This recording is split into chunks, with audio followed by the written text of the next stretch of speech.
you have ever tried to slide an object down two different surfaces, you may notice that they travel at different velocities.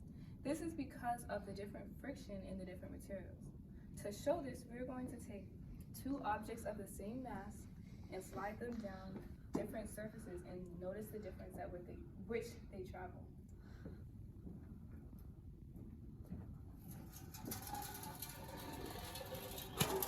This same concept can also be applied to fluids. Fluids lose energy as they travel along a surface. The surface roughness and slope has a direct relationship with how much energy is lost. The Irish engineer Robert Manning in the late 19th century realized this and developed an equation for how water flows in any body of water exposed to the atmosphere. The Manning's equation includes the Manning's coefficient, N, which represents the friction that is being applied to the flow by the contact surface.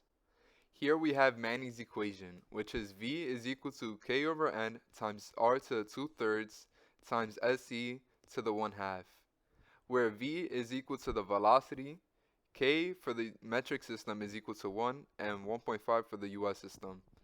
N is Manning's friction coefficient, R is the hydraulic radius, and SE is the slope of the energy line.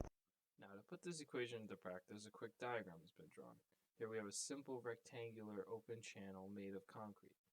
Manning's equation was used to assign a roughness coefficient for a plethora of different materials. As you may assume, concrete is one of them, with a roughness coefficient of 0.011 as represented as N. The higher the friction a surface has, the higher the value of N shall be. Now, continuing down the list of variables, we have R, or our hydraulic radius. This can be found by simply dividing our cross-sectional area by our wetted parameter. And finally, we plug in for our slope. For simplicity's sake, it has been given alongside our friction coefficient as 0.08.